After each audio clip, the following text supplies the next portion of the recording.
Leviticus chapter 1.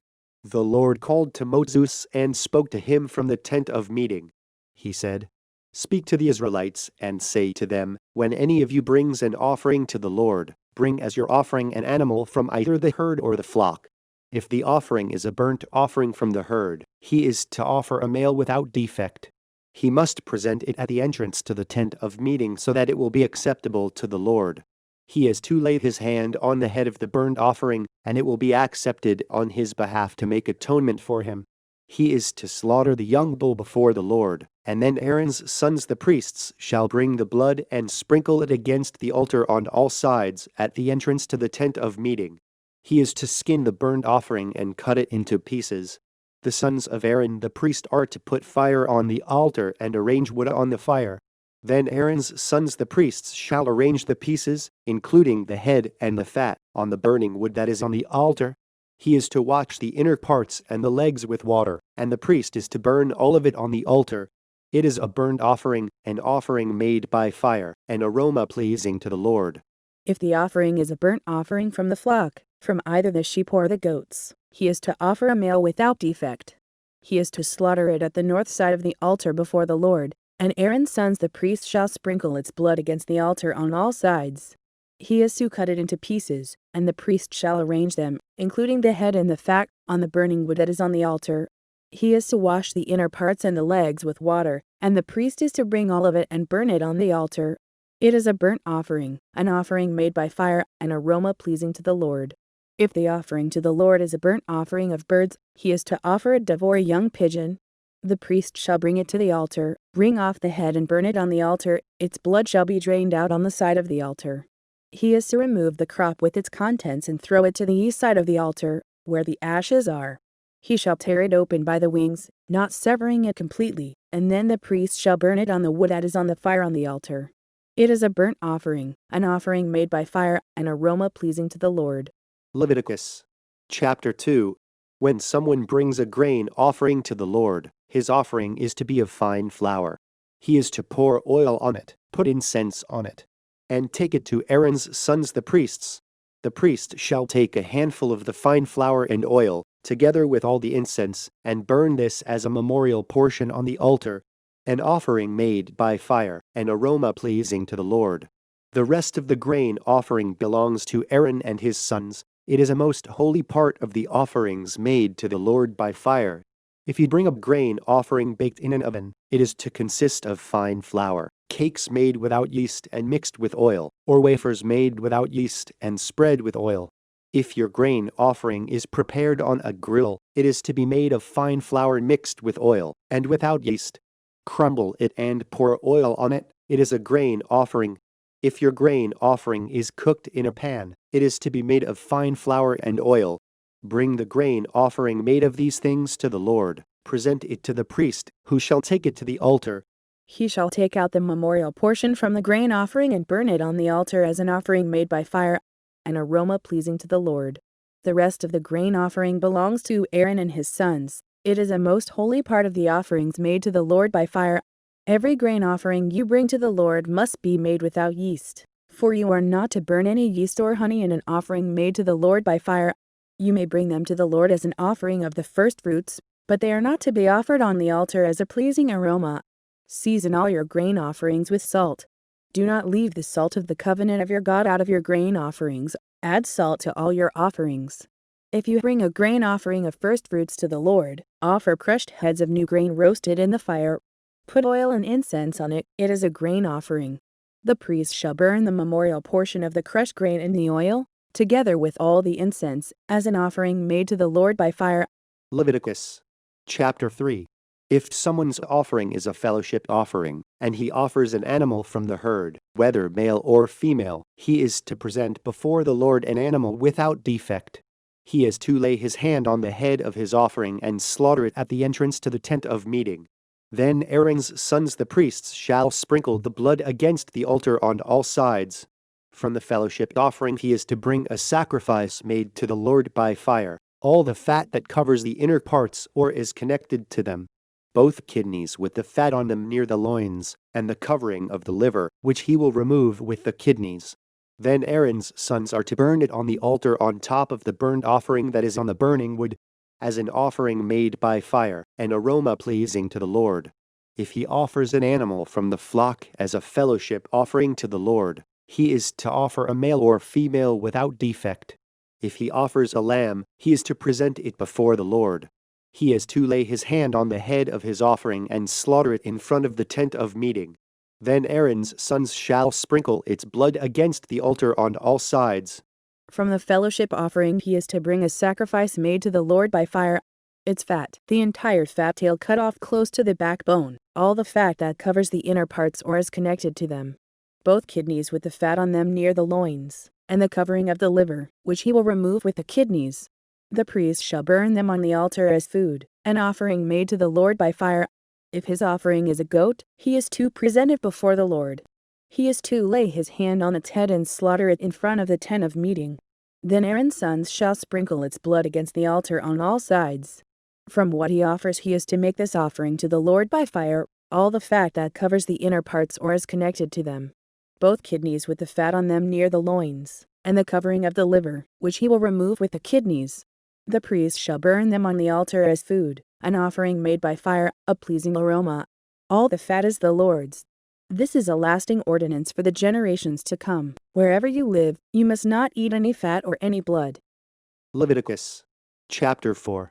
The Lord said to Moses, "Say to the Israelites, when anyone sins and intentionally and does what is forbidden in any of the Lord's commands, if the anointed priest sins, bringing guilt on the people, he must bring to the Lord a young bull without defect as a sin offering for the sin he has committed. He is to present the bull at the entrance to the tent of meeting before the Lord. He is to lay his hand on its head and slaughter it before the Lord. Then the anointed priest shall take some of the bull's blood and carry it into the tent of meeting. He is to dip his finger into the blood and sprinkle some of it 7 times before the Lord, in front of the curtain of the sanctuary. The priest shall then put some of the blood on the horns of the altar of fragrant incense that is before the Lord in the tent of meeting. The rest of the bull's blood he shall pour out at the base of the altar of burnt offering at the entrance to the tent of meeting. He shall remove all the fat from the bull of the sin offering, the fat that covers the inner parts or is connected to them, both kidneys with the fat on them near the loins, and the covering of the liver, which he will remove with the kidneys, just as the fat is removed from the ox sacrificed as a fellowship offering.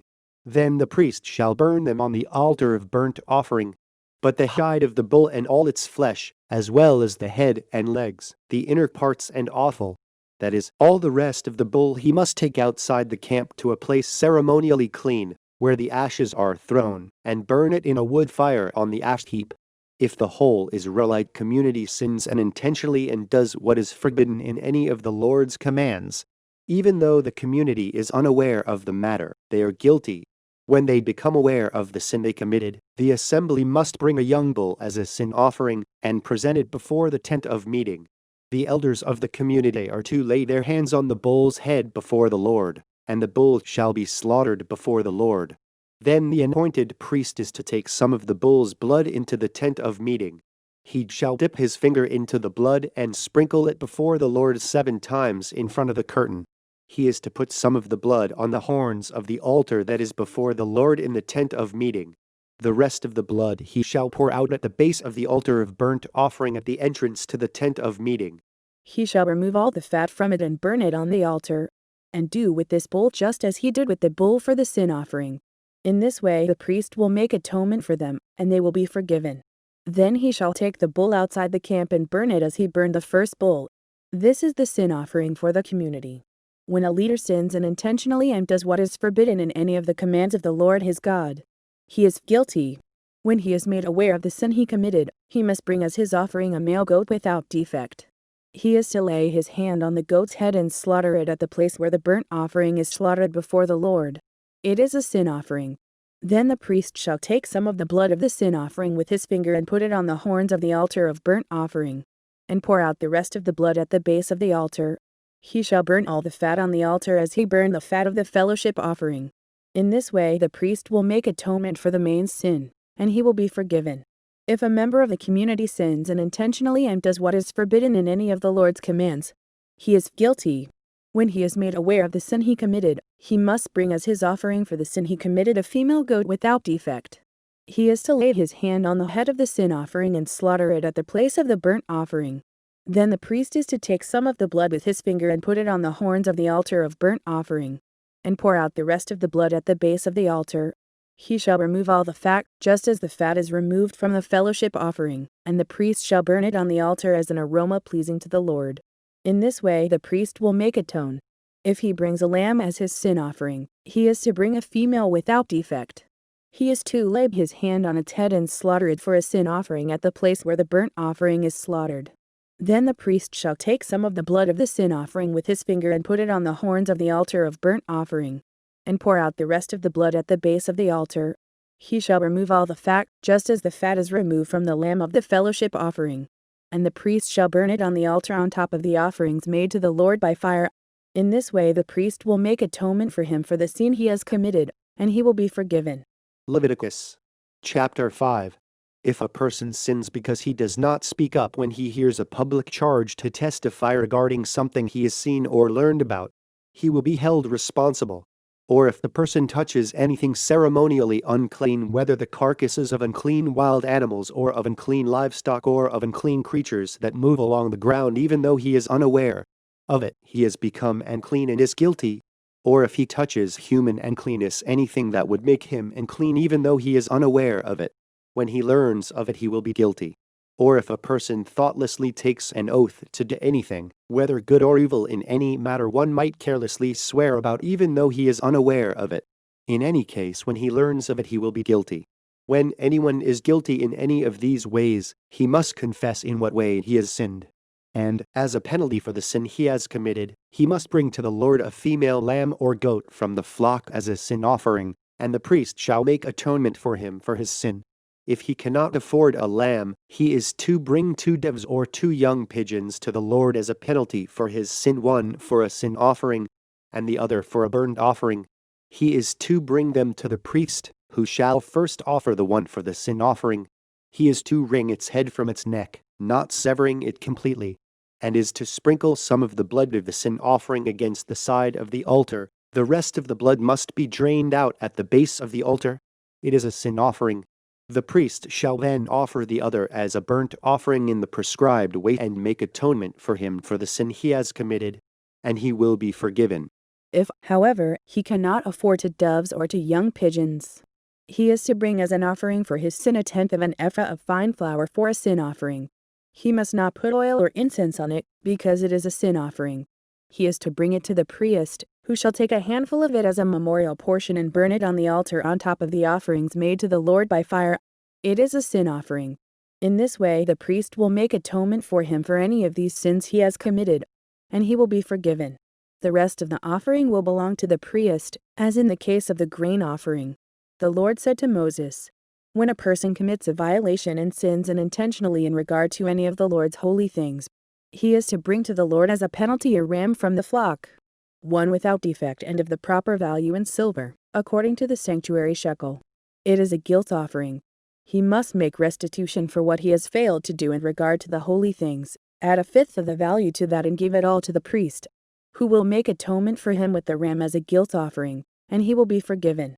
If a person sins and does what is forbidden in any of the Lord's commands, even though he does not know it, he is guilty and will be held responsible. He is to bring to the priest as a guilt offering a ram from the flock, one without defect and of the proper value. In this way the priest will make atonement for him for the wrong he has committed unintentionally, and he will be forgiven. It is a guilt offering. He has been guilty of wrongdoing against the Lord." Leviticus chapter 6. The Lord said to Moses, "If anyone sins and is unfaithful to the Lord by deceiving his neighbor about something entrusted to him or left in his care or stolen, or if he cheats him, or if he finds lost property and lies about it, or if he swears falsely, or if he commits any such sin that people may do, when he thus sins and becomes guilty, he must return what he has stolen or taken by extortion, or what was entrusted to him, or the lost property he found, or whatever it was he swore falsely about. He must make restitution in full, add 1/5 of the value to it, and give it all to the owner on the day he presents his guilt offering, and as a penalty he must bring to the priest, that is, to the Lord, his guilt offering, a ram from the flock, one without defect and of the proper value. In this way the priest will make atonement for him before the Lord, and he will be forgiven for any of these things he did that made him guilty. The Lord said to Moses, "Give Aaron and his sons this command. These are the regulations for the burnt offering. The burnt offering is to remain on the altar hearth throughout the night, till morning, and the fire must be kept burning on the altar. The priest shall then put on his linen clothes, with linen undergarments next to his body, and shall remove the ashes of the burnt offering that the fire has consumed on the altar and place them beside the altar. Then he is to take off these clothes and put on others, and carry the ashes outside the camp to a place that is ceremonially clean. The fire on the altar must be kept burning. It must not go out. Every morning the priest is to add firewood and arrange the burnt offering on the fire and burn the fat of the fellowship offerings on it. The fire must be kept burning on the altar continuously. It must not go out. These are the regulations for the grain offering. Aaron's sons are to bring it before the Lord, in front of the altar.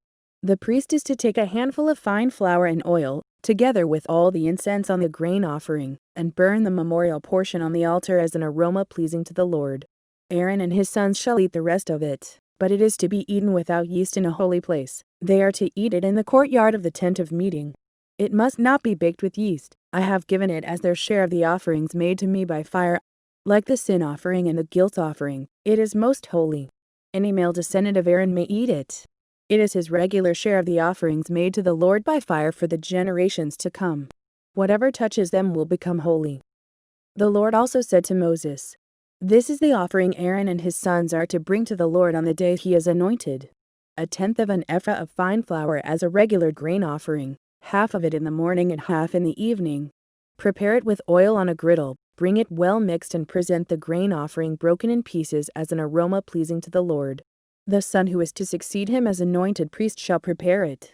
It is the Lord's regular share and is to be burned completely. Every grain offering of a priest shall be burned completely, it must not be eaten." The Lord said to Moses, "Say to Aaron and his sons, these are the regulations for the sin offering.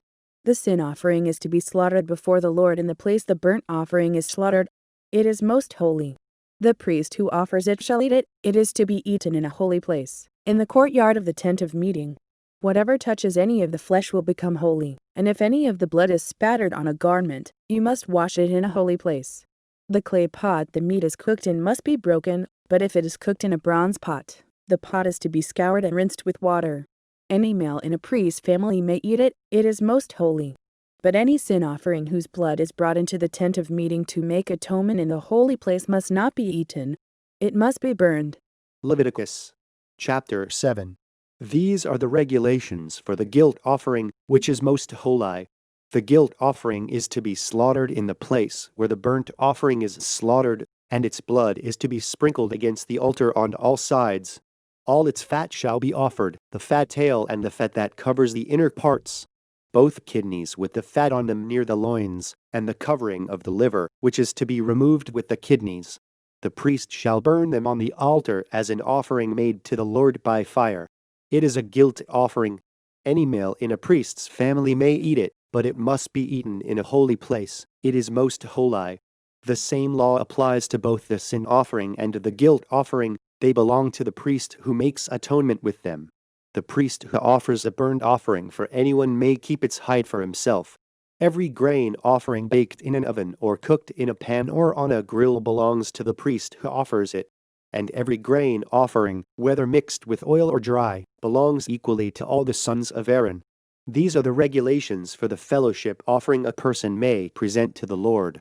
If he offers it as an expression of thankfulness, then along with this thank offering he is to offer cakes of bread made without yeast and mixed with oil, wafers made without yeast and spread with oil, and cakes of fine flour well kneaded and mixed with oil. Along with his fellowship offering of thanksgiving he is to present an offering with cakes of bread made with yeast. He is to bring one of each kind as an offering, a contribution to the Lord. It belongs to the priest who sprinkles the blood of the fellowship offerings. The meat of his fellowship offering of thanksgiving must be eaten on the day it is offered. He must leave none of it till morning. If, however, his offering is the result of a vow or is a free-will offering, the sacrifice shall be eaten on the day he offers it, but anything left over may be eaten on the next day. Any meat of the sacrifice left over till the third day must be burned up. If any meat of the fellowship offering is eaten on the third day, it will not be accepted. It will not be credited to the one who offered it, for it is impure. The person who eats any of it will be held responsible. Meat that touches anything ceremonially unclean must not be eaten. It must be burned up. As for other meat, anyone ceremonially clean may eat it. But if anyone who is unclean eats any meat of the fellowship offering belonging to the Lord, that person must be cut off from his people. If anyone touches something unclean, whether human uncleanness or an unclean animal or any unclean, detestable thing, and then eats any of the meat of the fellowship offering belonging to the Lord, that person must be cut off from his people. The Lord said to Moses, "Say to the Israelites, do not eat any of the fat of cattle, sheep or goats. The fat of an animal found dead or torn by wild animals may be used for any other purpose, but you must not eat it. Anyone who eats the fat of an animal from which an offering by fire may be made to the Lord must be cut off from his people. And wherever you live, you must not eat the blood of any bird or animal. If anyone eats blood, that person must be cut off from his people." The Lord said to Moses, "Say to the Israelites, anyone who brings a fellowship offering to the Lord is to bring part of it as his sacrifice to the Lord. With his own hands he is to bring the offering made to the Lord by fire. He is to bring the fat, together with the breast, and wave the breast before the Lord as a wave offering. The priest shall burn the fat on the altar, but the breast belongs to Aaron and his sons. You are to give the right thigh of your fellowship offerings to the priest as a contribution. The son of Aaron who offers the blood and the fat of the fellowship offering shall have the right thigh as his share. From the fellowship offerings of the Israelites, I have taken the breast that is waved and the thigh that is presented and have given them to Aaron the priest and his sons as their regular share from the Israelites. This is the portion of the offerings made to the Lord by fire that were allotted to Aaron and his sons on the day they were presented to serve the Lord as priests. On the day they were anointed, the Lord commanded that the Israelites give this to them as their regular share for the generations to come. These, then, are the regulations for the burnt offering, the grain offering, the sin offering, the guilt offering, the ordination offering, and the fellowship offering, which the Lord gave Moses on Mount Sinai on the day he commanded the Israelites to bring their offerings to the Lord in the desert of Sinai. Leviticus chapter 8. The Lord said to Moses, "Bring Aaron and his sons, their garments, the anointing oil, the bull for the sin offering, the 2 rams and the basket containing bread made without yeast, and gather the entire assembly at the entrance to the tent of meeting." Moses did as the Lord commanded him, and the assembly gathered at the entrance to the tent of meeting. Moses said to the assembly, "This is what the Lord has commanded to be done." Then Moses brought Aaron and his sons forward and washed them with water. He put the tunic on Aaron, tied the sash around him, clothed him with the robe, and put the ephod on him. He also tied the ephod to him by its skillfully woven waistband, so it was fastened on him. He placed the breastpiece on him and put the Urim and Thummim in the breastpiece. Then he placed the turban on Aaron's head and set the gold plate, the sacred diadem, on the front of it, as the Lord commanded Moses. Then Moses took the anointing oil and anointed the tabernacle and everything in it, and so consecrated them. He sprinkled some of the oil on the altar 7 times, anointing the altar and all its utensils and the basin with its stand, to consecrate them. He poured some of the anointing oil on Aaron's head and anointed him to consecrate him. Then he brought Aaron's sons forward, put tunics on them, tied sashes around them, and put headbands on them, as the Lord commanded Moses. He then presented the bull for the sin offering, and Aaron and his sons laid their hands on its head. Moses slaughtered the bull and took some of the blood, and with his finger he put it on all the horns of the altar to purify the altar. He poured out the rest of the blood at the base of the altar. So he consecrated it to make atonement for it. Moses also took all the fat around the inner parts, the covering of the liver, and both kidneys and their fat, and burned it on the altar. But the bull with its hide and its flesh and its offal he burned up outside the camp, as the Lord commanded Moses. He then presented the ram for the burnt offering, and Aaron and his sons laid their hands on its head. Then Moses slaughtered the ram and sprinkled the blood against the altar on all sides. He cut the ram into pieces and burned the head, the pieces and the fat. He washed the inner parts and the legs with water and burned the whole ram on the altar as a burnt offering, a pleasing aroma, an offering made to the Lord by fire, as the Lord commanded Moses. He then presented the other ram, the ram for the ordination, and Aaron and his sons laid their hands on its head. Moses slaughtered the ram and took some of its blood and put it on the lobe of Aaron's right ear, on the thumb of his right hand and on the big toe of his right foot. Moses also brought Aaron's sons forward and put some of the blood on the lobes of their right ears, on the thumbs of their right hands and on the big toes of their right feet. Then he sprinkled blood against the altar on all sides. He took the fat tail, all the fat around the inner parts, the covering of the liver, both kidneys in their fat and the right thigh. Then from the basket of bread made without yeast, which was before the Lord, he took a cake of bread, and one made with oil, and a wafer. He put these on the fat portions and on the right thigh. He put all these in the hands of Aaron and his sons and waved them before the Lord as a wave offering.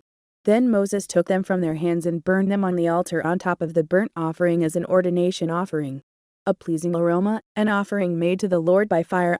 He also took the breast, Moses' share of the ordination ram, and waved it before the Lord as a wave offering, as the Lord commanded Moses. Then Moses took some of the anointing oil and some of the blood from the altar and sprinkled them on Aaron and his garments and on his sons and their garments. So he consecrated Aaron and his garments and his sons and their garments. Moses then said to Aaron and his sons, "Cook the meat at the entrance to the tent of meeting and eat it there with the bread from the basket of ordination offerings, as I commanded, saying, Aaron and his sons are to eat it. Then burn up the rest of the meat and the bread. Do not leave the entrance to the tent of meeting for 7 days, until the days of your ordination are completed, for your ordination will last 7 days. What has been done today was commanded by the Lord to make atonement for you. You must stay at the entrance to the tent of meeting day and night for 7 days and do what the Lord requires, so you will not die, for that is what I have been commanded." So Aaron and his sons did everything the Lord commanded through Moses. Leviticus chapter 9. On the 8th day Moses summoned Aaron and his sons and the elders of Israel.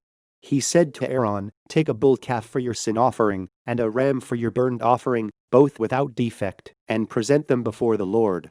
Then say to the Israelites, Take a male goat for a sin offering, a calf and a lamb both a year old and without defect for a burnt offering, and an ox and a ram for a fellowship offering to sacrifice before the Lord, together with a grain offering mixed with oil.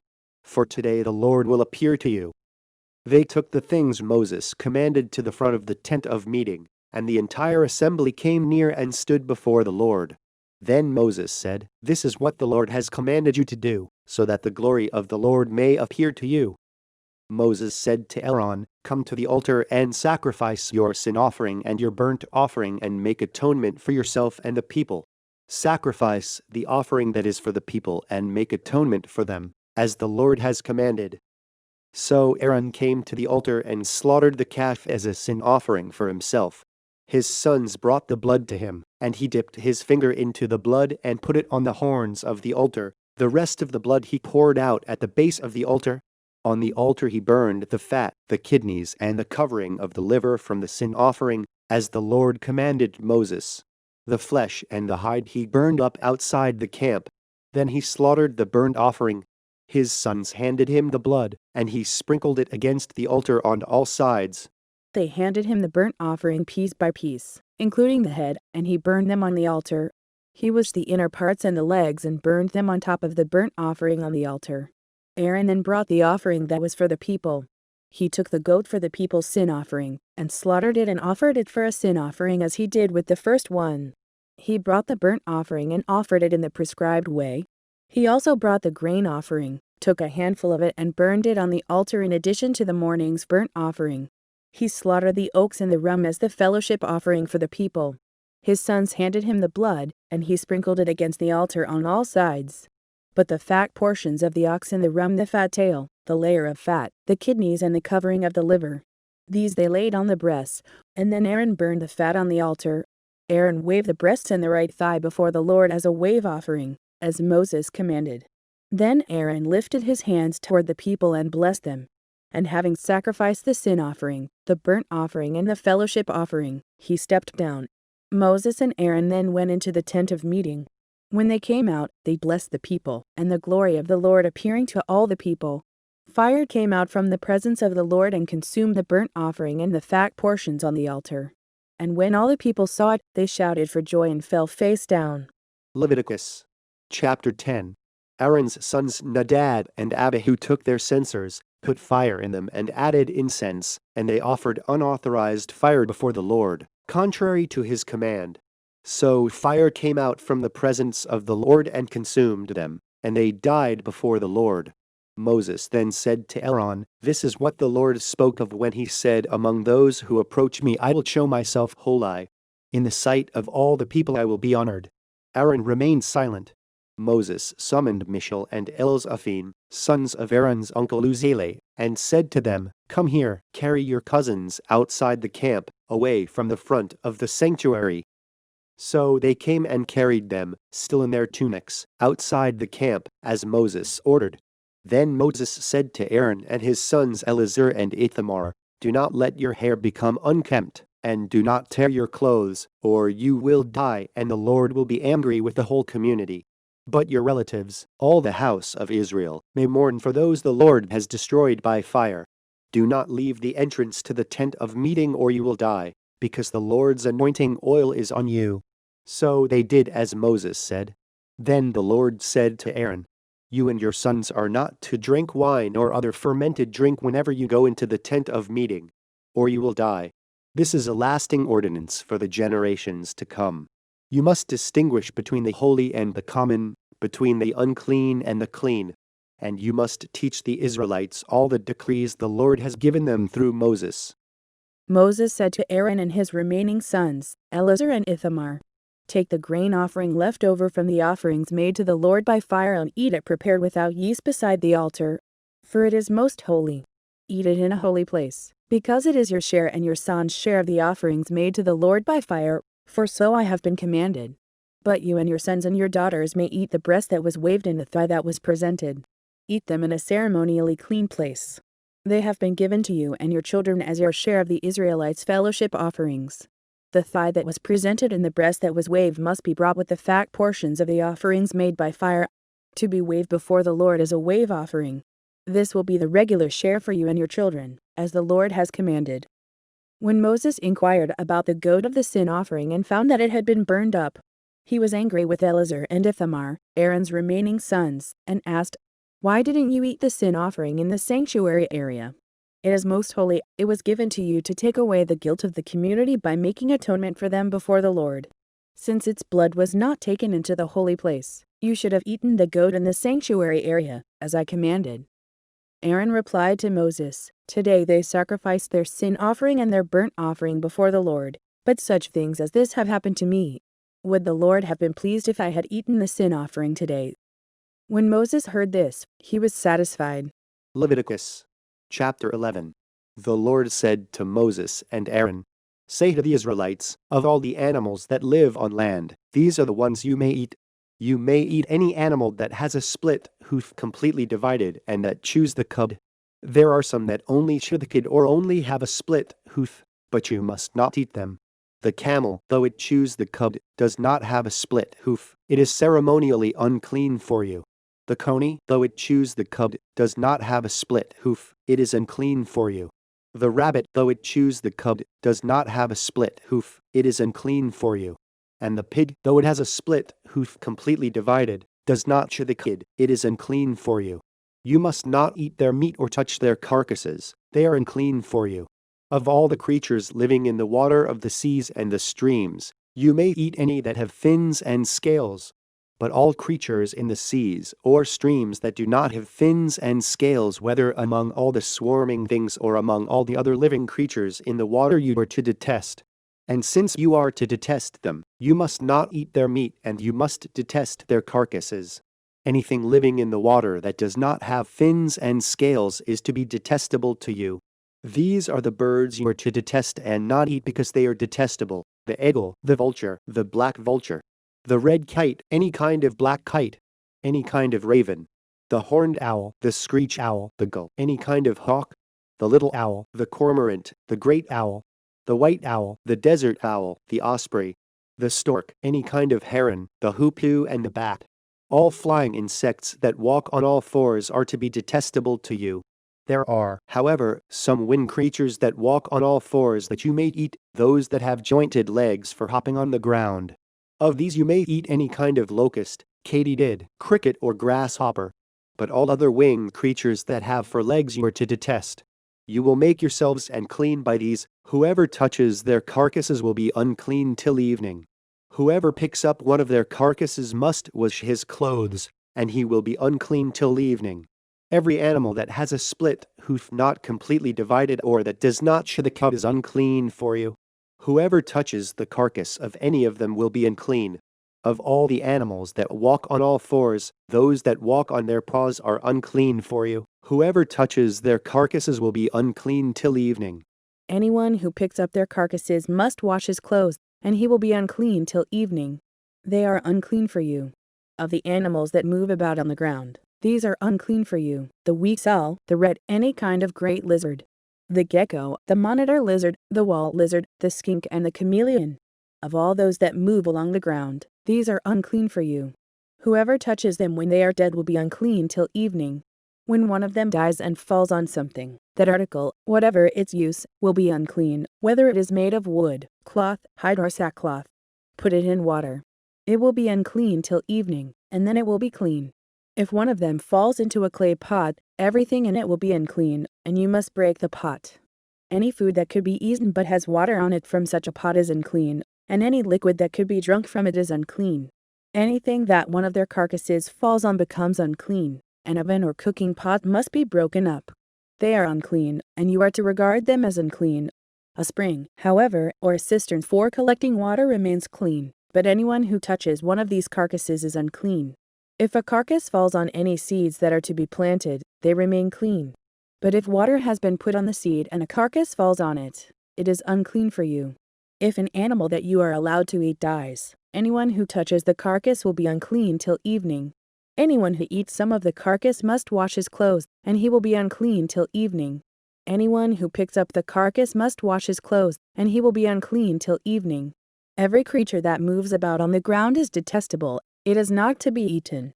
You are not to eat any creature that moves about on the ground, whether it moves on its belly or walks on all fours or on many feet. It is detestable.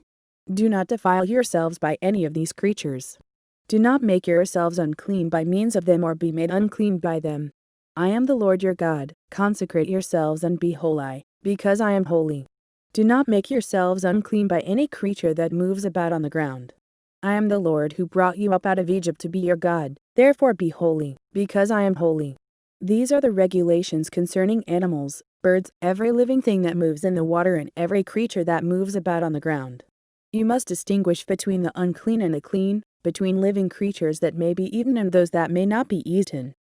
Leviticus chapter 12.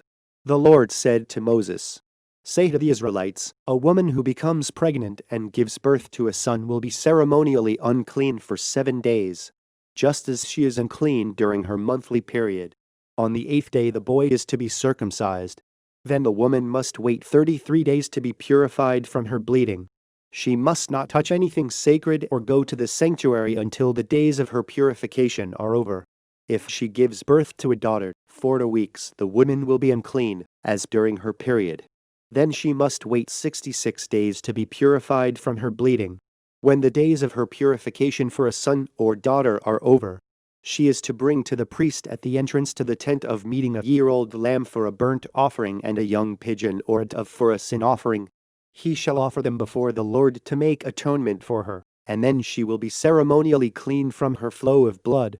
These are the regulations for the woman who gives birth to a boy or a girl.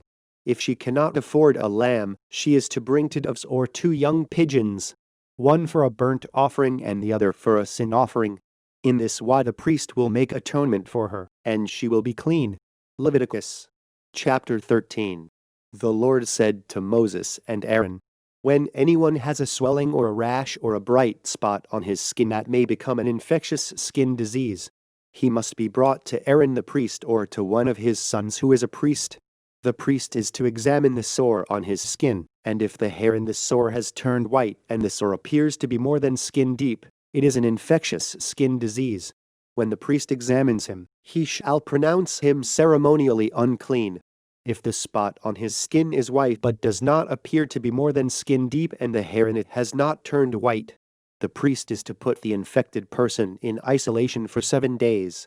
On the 7th day the priest is to examine him, and if he sees that the sore is unchanged and has not spread in the skin, he is to keep him in isolation another 7 days. On the 7th day the priest is to examine him again, and if the sore has faded and has not spread in the skin, the priest shall pronounce him clean. It is only a rash. The man must wash his clothes, and he will be clean.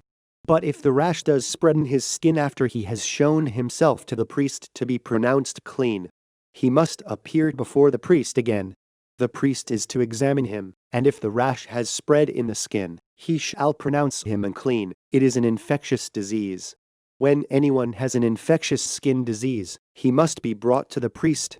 The priest is to examine him, and if there is a white swelling in the skin that has turned the hair white, and if there is raw flesh in the swelling, it is a chronic skin disease, and the priest shall pronounce him unclean. He is not to put him in isolation, because he is already unclean. If the disease breaks out all over his skin, and, so far as the priest can see, it covers all the skin of the infected person from head to foot, the priest is to examine him, and if the disease has covered his whole body, he shall pronounce that person clean. Since it has all turned white, he is clean. But whenever raw flesh appears on him, he will be unclean. When the priest sees the raw flesh, he shall pronounce him unclean. The raw flesh is unclean, he has an infectious disease. Should the raw flesh change and turn white, he must go to the priest. The priest is to examine him, and if the sores have turned white, the priest shall pronounce the infected person clean. Then he will be clean. When someone has a boil on his skin and it heals, and in the place where the boil was, a white swelling or reddish white spot appears, he must present himself to the priest.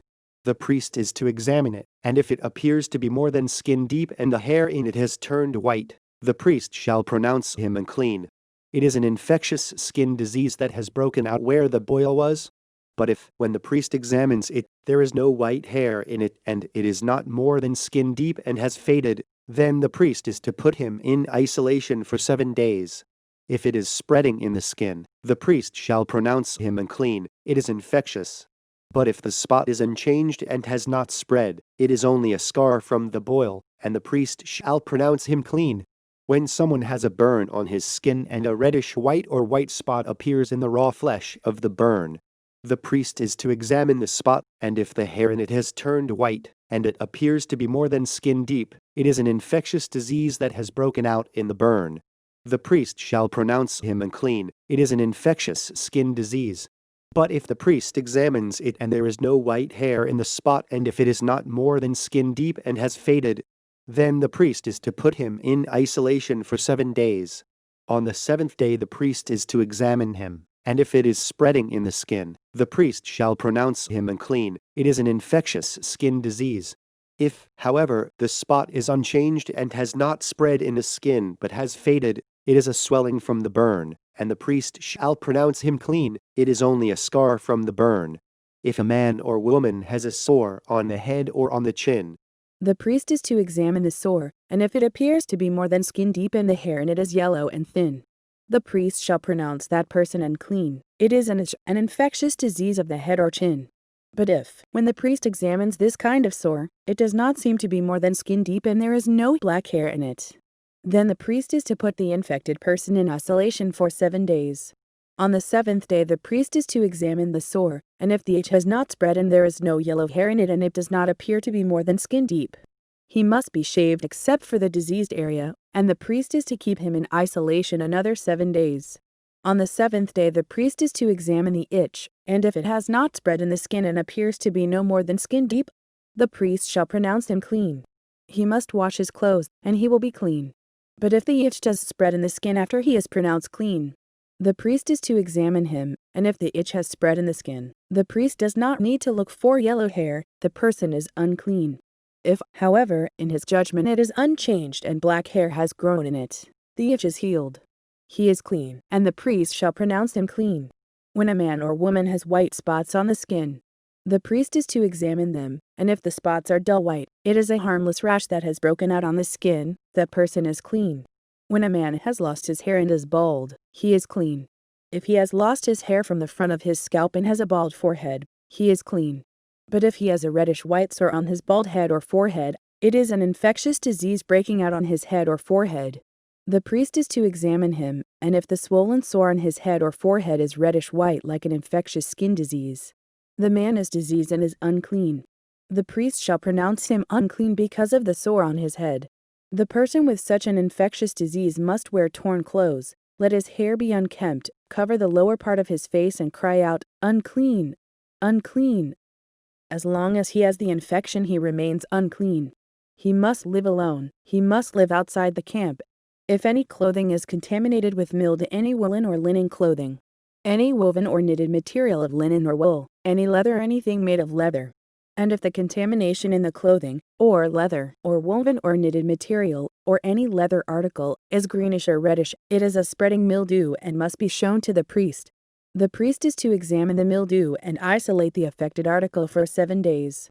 On the 7th day he is to examine it. And if the mildew has spread in the clothing, or the woven or knitted material, or the leather, whatever its use, it is a destructive mildew, the article is unclean. He must burn up the clothing, or the woven or knitted material of wool or linen, or any leather article that has the contamination in it, because the mildew is destructive. The article must be burned up.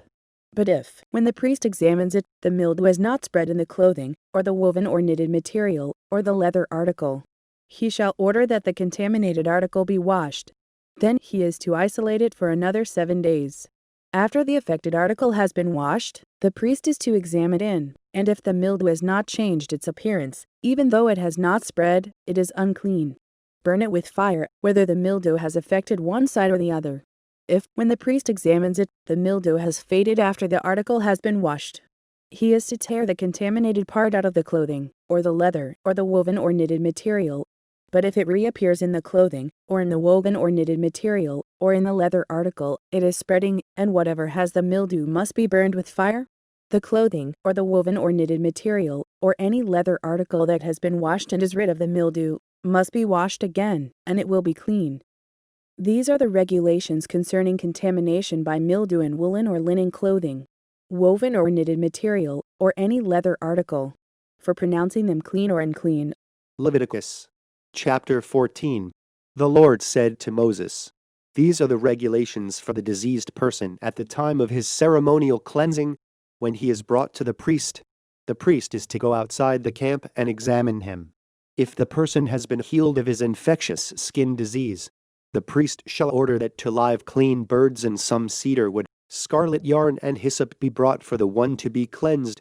Then the priest shall order that one of the birds be killed over fresh water in a clay pot. He is then to take the live bird and dip it, together with the cedar wood, the scarlet yarn and the hyssop, into the blood of the bird that was killed over the fresh water. 7 times he shall sprinkle the one to be cleansed of the infectious disease and pronounce him clean. Then he is to release the live bird in the open fields. The person to be cleansed must wash his clothes, shave off all his hair and bathe with water. Then he will be ceremonially clean. After this he may come into the camp, but he must stay outside his tent for 7 days.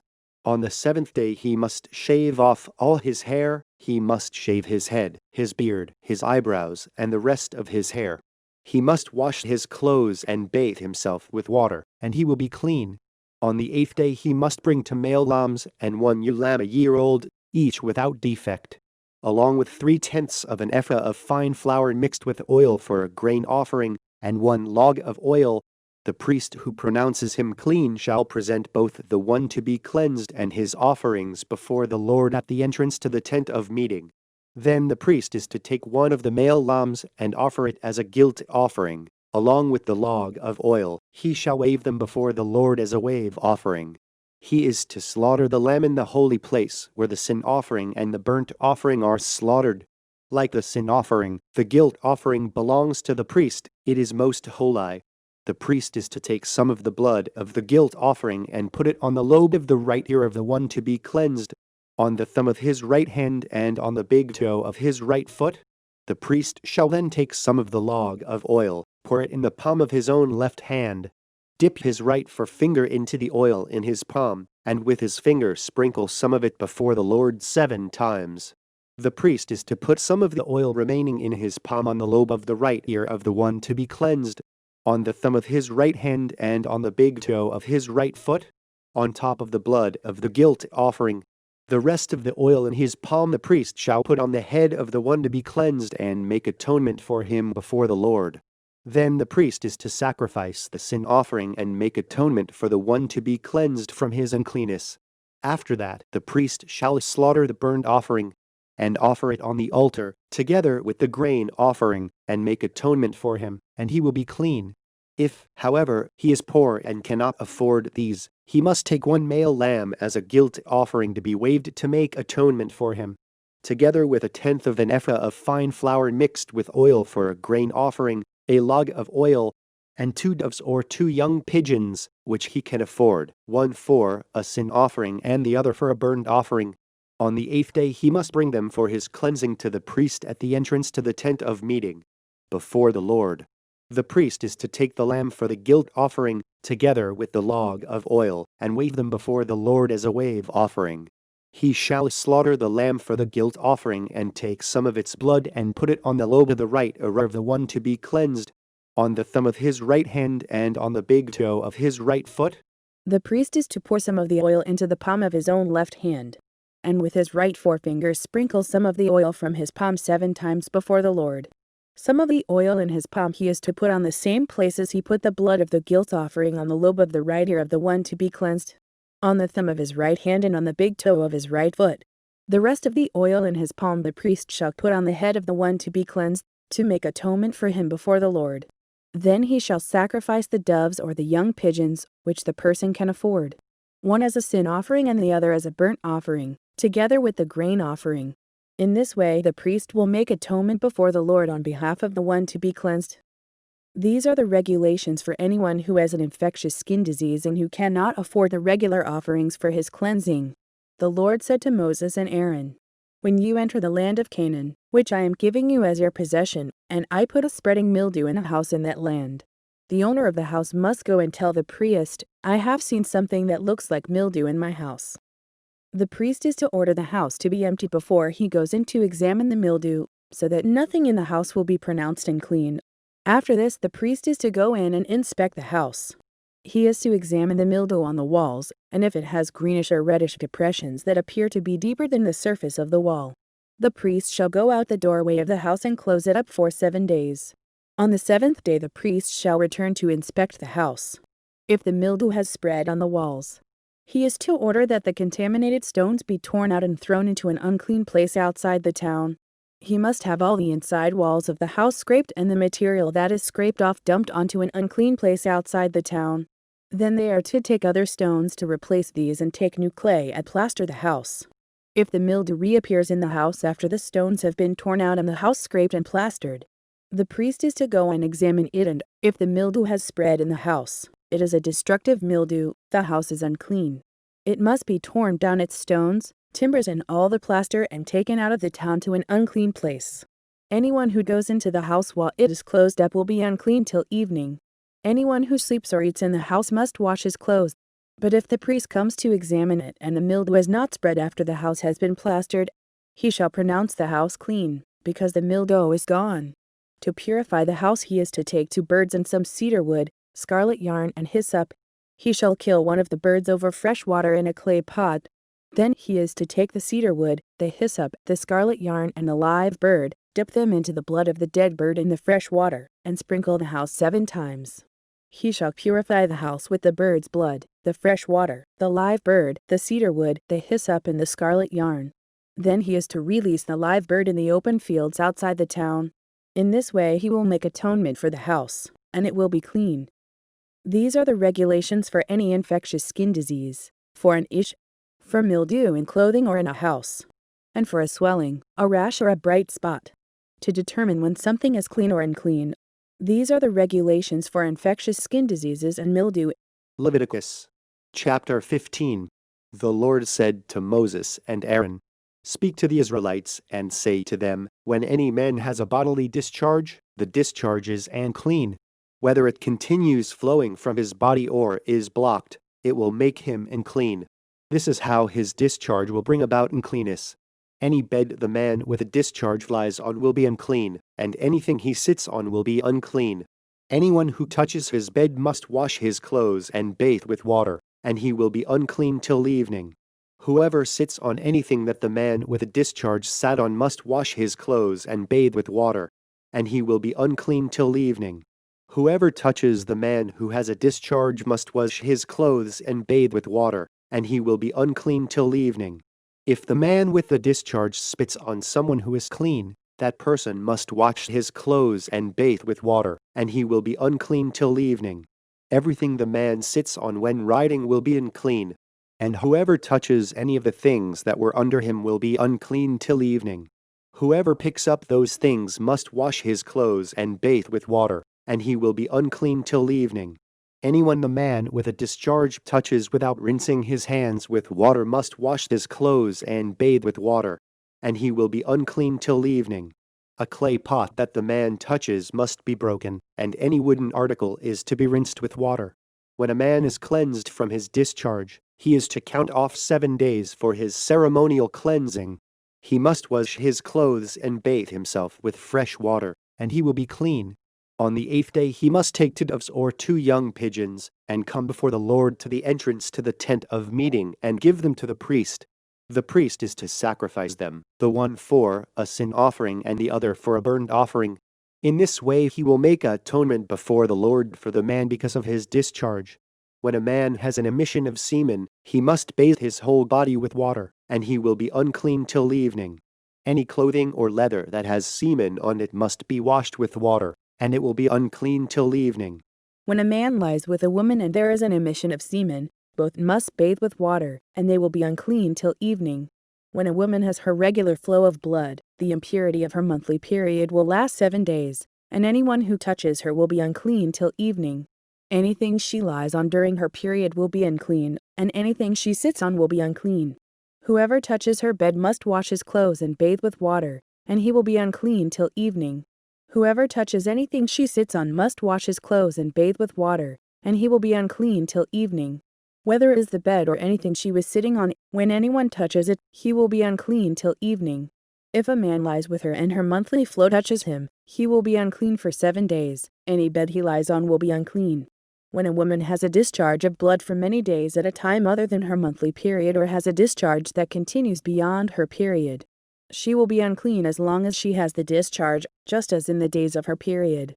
Any bed she lies on while her discharge continues will be unclean, as is her bed during her monthly period, and anything she sits on will be unclean, as during her period. Whoever touches them will be unclean. He must wash his clothes and bathe with water, and he will be unclean till evening. When she is cleansed from her discharge, she must count off 7 days, and after that she will be ceremonially clean. On the 8th day she must take 2 doves or 2 young pigeons, and bring them to the priest at the entrance to the tent of meeting. The priest is to sacrifice one for a sin offering and the other for a burnt offering. In this way he will make atonement for her before the Lord for the uncleanness of her discharge. You must keep the Israelites separate from things that make them unclean, so they will not find their uncleanness for defiling my dwelling place, which is among them. These are the regulations for a man with a discharge, for anyone made unclean by an emission of semen, for a woman in her monthly period, for a man or a woman with a discharge, and for a man who lies with a woman who is ceremonially unclean. Leviticus chapter 16. The Lord spoke to Moses after the death of the 2 sons of Aaron who died when they approached the Lord. The Lord said to Moses, "Tell your brother Aaron not to come whenever he chooses into the most holy place behind the curtain in front of the atonement cover on the ark, or else he will die, because I appear in the cloud over the atonement cover." This is how Aaron is to enter the sanctuary area, with a young bull for a sin offering and a ram for a burnt offering. He is to put on the sacred linen tunic, with linen undergarments next to his body. He is to tie the linen sash around him and put on the linen turban. These are sacred garments. So he must bathe himself with water before he puts them on. From the Israelite community he is to take 2 male goats for a sin offering and a ram for a burnt offering. Aaron is to offer the bull for his own sin offering to make atonement for himself and his household. Then he is to take the 2 goats and present them before the Lord at the entrance to the tent of meeting. He is to cast lots for the 2 goats, one lot for the Lord and the other for the scapegoat. Aaron shall bring the goat whose lot falls to the Lord and sacrifice it for a sin offering. But the goat chosen by lot as the scapegoat shall be presented alive before the Lord to be used for making atonement by sending it into the desert as a scapegoat.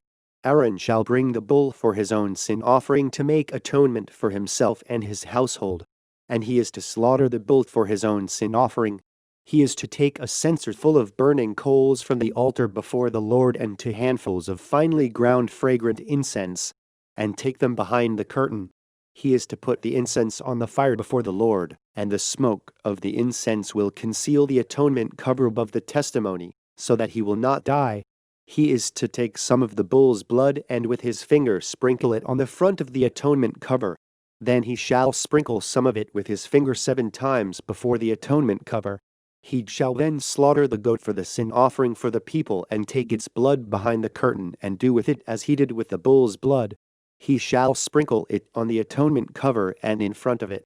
In this way he will make atonement for the most holy place because of the uncleanness and rebellion of the Israelites, whatever their sins have been. He is to do the same for the tent of meeting, which is among them in the midst of their uncleanness. No one is to be in the tent of meeting from the time Aaron goes in to make atonement in the most holy place until he comes out. Having made atonement for himself, his household and the whole community of Israel, then he shall come out to the altar that is before the Lord and make atonement for it. He shall take some of the bull's blood and some of the goat's blood and put it on all the horns of the altar. He shall sprinkle some of the blood on it with his finger 7 times to cleanse it and to consecrate it from the uncleanness of the Israelites. When Aaron has finished making atonement for the most holy place, the tent of meeting and the altar, he shall bring forward the live goat.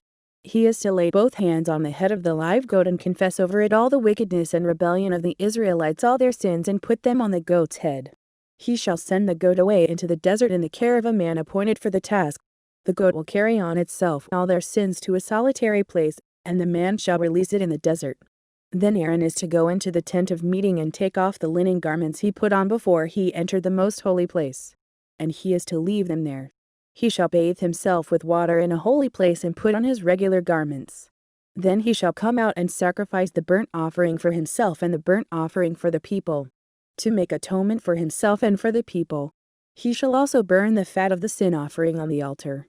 The man who releases the goat as a scapegoat must wash his clothes and bathe himself with water. Afterward he may come into the camp. The bull and the goat for the sin offerings, whose blood was brought into the most holy place to make atonement, must be taken outside the camp. Their hides, flesh, and offal are to be burned up. The man who burns them must wash his clothes and bathe himself with water. Afterward he may come into the camp. This is to be a lasting ordinance for you. On the 10th day of the 7th month you must deny yourselves and not do any work, whether native born or an alien living among you, because on this day atonement will be made for you, to cleanse you. Then, before the Lord, you will be clean from all your sins. It is a Sabbath of rest, and you must deny yourselves. It is a lasting ordinance. The priest who is anointed and ordained to succeed his father as high priest is to make atonement. He is to put on the sacred linen garments and make atonement for the most holy place, for the tent of meeting and the altar, and for the priests and all the people of the community. This is to be a lasting ordinance for you. Atonement is to be made once a year for all the sins of the Israelites. And it was done, as the Lord commanded Moses. Leviticus chapter 17. The Lord said to Moses, "Speak to Aaron and his sons and to all the Israelites, and say to them, This is what the Lord has commanded. Any Israelite who sacrifices an ox, a lamb, or a goat in the camp or outside of it, instead of bringing it to the entrance to the tent of meeting to present it as an offering to the Lord in front of the tabernacle of the Lord's, that man shall be considered guilty of bloodshed. He has shed blood and must be cut off from his people. This is so the Israelites will bring to the Lord the sacrifices they are now making in the open fields. They must bring them to the priest, that is, to the Lord, at the entrance to the tent of meeting, and sacrifice them as fellowship offerings. The priest is to sprinkle the blood against the altar of the Lord at the entrance to the tent of meeting and burn the fat as an aroma pleasing to the Lord. They must no longer offer any of their sacrifices to the goat idols to whom they prostitute themselves. This is to be a lasting ordinance for them and for the generations to come. Say to them, any Israelite or any alien living among them who offers a burnt offering or sacrifice, and does not bring it to the entrance to the tent of meeting to sacrifice it to the Lord, that man must be cut off from his people. Any Israelite or any alien living among them who eats any blood, I will set my face against that person who eats blood and will cut him off from his people. For the life of a creature is in the blood, and I have given it to you to make atonement for yourselves on the altar. It is the blood that makes atonement for one's life. Therefore I say to the Israelites, none of you may eat blood, nor may an alien living among you eat blood. Any Israelite or any alien living among you who hunts any animal or bird that may be eaten must drain out the blood and cover it with earth, because the life of every creature is its blood. That is why I have said to the Israelites, you must not eat the blood of any creature, because the life of every creature is its blood. Anyone who eats it must be cut off. Anyone, whether native-born or alien, who eats anything found dead or torn by wild animals must wash his clothes and bathe with water, and he will be ceremonially unclean till evening. Then he will be clean. But if he does not wash his clothes and bathe himself, he will be held responsible. Leviticus chapter 18. The Lord said to Moses, speak to the Israelites and say to them, I am the Lord your God. You must not do as they do in Egypt, where you used to live, and you must not do as they do in the land of Canaan, where I am bringing you. Do not follow their practices. You must obey my laws and be careful to follow my decrees. I am the Lord your God. Keep my decrees and laws, for the man who obeys them will live by them. I am the Lord. No one is to approach any close relative to have sexual relations. I am the Lord. Do not dishonor your father by having sexual relations with your mother. She is your mother. Do not have relations with her. Do not have sexual relations with your father's wife. That would dishonor your father. Do not have sexual relations with your sister, either your father's daughter or your mother's daughter, whether she was born in the same home or elsewhere. Do not have sexual relations with your son's daughter or your daughter's daughter. That would dishonor you. Do not have sexual relations with the daughter of your father's wife, born to your father. She is your sister. Do not have sexual relations with your father's sister. She is your father's close relative. Do not have sexual relations with your mother's sister, because she is your mother's close relative. Do not dishonor your father's brother by approaching his wife to have sexual relations. She is your aunt. Do not have sexual relations with your daughter-in-law. She is your son's wife. Do not have relations with her. Do not have sexual relations with your brother's wife. That would dishonor your brother. Do not have sexual relations with both a woman and her daughter. Do not have sexual relations with either her son's daughter or her daughter's daughter. They are her close relatives. That is wickedness. Do not take your wife's sister as a rival wife and have sexual relations with her while your wife is living. Do not approach a woman to have sexual relations during the uncleanness of her monthly period. Do not have sexual relations with your neighbor's wife and defile yourself with her. Do not give any of your children to be sacrificed to Molech, for you must not profane the name of your God. I am the Lord. Do not lie with a man as one lies with a woman. That is detestable. Do not have sexual relations with an animal and defile yourself with it. A woman must not present herself to an animal to have sexual relations with it. That is a perversion. Do not defile yourselves in any of these ways, because this is how the nations that I am going to drive out before you became defiled. Even the land was defiled, so I punished it for its sin, and the land vomited out its inhabitants. But you must keep my decrees and my laws.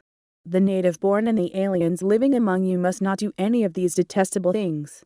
For all these things were done by the people who lived in the land before you, and the land became defiled. And if you defile the land, it will vomit you out as it vomited out the nations that were before you. Everyone who does any of these detestable things, such persons must be cut off from their people.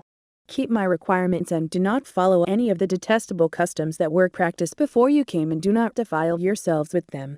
I am the Lord your God. Leviticus chapter 19. The Lord said to Moses, speak to the entire assembly of Israel and say to them, be holy because I, the Lord your God, am holy. Each of you must respect his mother and father, and you must observe my Sabbaths. I am the Lord your God. Do not turn to idols or make gods of cast metal for yourselves. I am the Lord your God.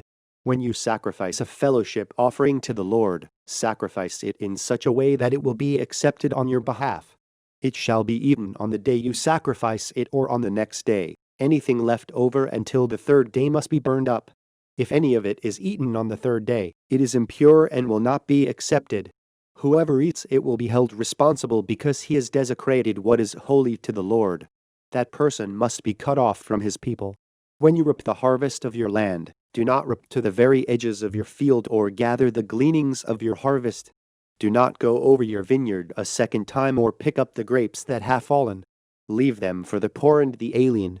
I am the Lord your God. Do not steal. Do not lie. Do not deceive one another. Do not swear falsely by my name and so profane the name of your God. I am the Lord. Do not defraud your neighbor or rob him. Do not hold back the wages of a hired man overnight. Do not curse the deaf or put a stumbling block in front of the blind, but fear your God. I am the Lord. Do not pervert justice. Do not show partiality to the poor or favoritism to the great, but judge your neighbor fairly. Do not go about spreading slander among your people. Do not do anything that endangers your neighbor's life. I am the Lord. Do not hate your brother in your heart. Rebuke your neighbor frankly so you will not share in his guilt. Do not seek revenge or bear a grudge against one of your people, but love your neighbor as yourself. I am the Lord. Keep my decrees. Do not make different kinds of animals. Do not plant your field with two kinds of seed. Do not wear clothing woven of two kinds of material. If a man sleeps with a woman who is a slave girl promised to another man but who has not been ransomed or given her freedom, there must be due punishment. Yet they are not to be put to death, because she had not been freed. The man, however, must bring a ram to the entrance to the tent of meeting for a guilt offering to the Lord. With the ram of the guilt offering the priest is to make atonement for him before the Lord for the sin he has committed, and his sin will be forgiven. When you enter the land and plant any kind of fruit tree, regard its fruit as forbidden. For 3 years you are to consider it forbidden, it must not be eaten. In the 4th year all its fruit will be holy, an offering of praise to the Lord. But in the 5th year you may eat its fruit. In this way your harvest will be increased. I am the Lord your God. Do not eat any meat with the blood still in it. Do not practice divination or sorcery. Do not cut the hair at the sides of your head or clip off the edges of your beard. Do not cut your bodies for the dead or put tattoo marks on yourselves. I am the Lord. Do not degrade your daughter by making her a prostitute, or the land will turn to prostitution and be filled with wickedness. Observe my Sabbaths and have reverence for my sanctuary. I am the Lord. Do not turn to mediums or seek out spiritists, for you will be defiled by them. I am the Lord your God. Rise in the presence of the aged, show respect for the elderly and revere your God. I am the Lord. When an alien lives with you in your land, do not mistreat him. The alien living with you must be treated as one of your native born. Love him as yourself, for you were aliens in Egypt. I am the Lord your God. Do not use dishonest standards when measuring length, weight, or quantity. Use honest scales and honest weights, an honest ephah and an honest hin. I am the Lord your God, who brought you out of Egypt. Keep all my decrees and all my laws and follow them. I am the Lord. Leviticus chapter 20.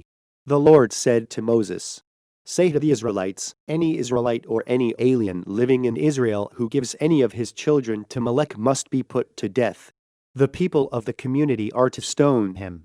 I will set my face against that man, and I will cut him off from his people, for by giving his children to Molech, he has defiled my sanctuary and profaned my holy name. If the people of the community close their eyes when that man gives one of his children to Molech and they fail to put him to death, I will set my face against that man and his family and will cut off from their people both him and all who'd follow him in prostituting themselves to Molech. I will set my face against the person who turns to mediums and spiritists to prostitute himself by following them, and I will cut him off from his people. Consecrate yourselves and be holy, because I am the Lord your God. Keep my decrees and follow them. I am the Lord, who makes you holy. If anyone curses his father or mother, he must be put to death. He has cursed his father or his mother, and his blood will be on his own head. If a man commits adultery with another man's wife, with the wife of his neighbor, both the adulterer and the adulteress must be put to death. If a man sleeps with his father's wife, he has dishonored his father. Both the man and the woman must be put to death, their blood will be on their own heads. If a man sleeps with his daughter-in-law, both of them must be put to death. What they have done is a perversion, their blood will be on their own heads. If a man lies with a man as one lies with a woman, both of them have done what is detestable. They must be put to death, their blood will be on their own heads. If a man marries both the woman and her mother, it is wicked. Both he and they must be burned in the fire, so that no wickedness will be among you. If a man has sexual relations with an animal, he must be put to death, and you must kill the animal. If a woman approaches an animal to have sexual relations with it, kill both the woman and the animal. They must be put to death, their blood will be on their own heads. If a man marries his sister, the daughter of either his father or his mother, and they have sexual relations, it is a disgrace. They must be cut off before the eyes of their people. He has dishonored his sister and will be held responsible. If a man lies with a woman during her monthly period and has sexual relations with her, he has exposed the source of her flow, and she has also uncovered it. Both of them must be cut off from their people. Do not have sexual relations with the sister of either your mother or your father, for that would dishonor a close relative. Both of you would be held responsible. If a man sleeps with his aunt, he has dishonored his uncle. They will be held responsible. They will die childless. If a man marries his brother's wife, it is an act of impurity. He has dishonored his brother. They will be childless. Keep all my decrees and laws and follow them, so that the land where I am bringing you to live may not vomit you out. You must not live according to the customs of the nations I am going to drive out before you. Because they did all these things, I abhorred them. But I said to you, you will possess their land. I will give it to you as an inheritance, a land flowing with milk and honey. I am the Lord your God, who has set you apart from the nations. You must therefore make a distinction between clean and unclean animals and between unclean and clean birds. Do not defile yourselves by any animal or bird or anything that moves along the ground, those which I have set apart as unclean for you. You are to be holy to me because I, the Lord, am holy, and I have set you apart from the nations to be my own. A man or woman who is a medium or spiritist among you must be put to death. You are to stone them, their blood will be on their own heads. Leviticus chapter 21. The Lord said to Moses, Speak to the priests, the sons of Aaron, and say to them, A priest must not make himself ceremonially unclean for any of his people who die, except for a close relative, such as his mother or father, his son or daughter, his brother, or an unmarried sister who is dependent on him since she has no husband for her. He may make himself unclean. He must not make himself unclean for people related to him by marriage, and so defile himself. Priests must not shave their heads or shave off the edges of their beards or cut their bodies. They must be holy to their God and must not profane the name of their God, because they present the offerings made to the Lord by fire, the food of their God. They are to be holy. They must not marry women defiled by prostitution or divorced from their husbands, because priests are holy to their God. Regard them as holy, because they offer up the food of your God. Consider them holy, because I the Lord am holy. I make you holy. If a priest's daughter defiles herself by becoming a prostitute, she disgraces her father, she must be burned in the fire.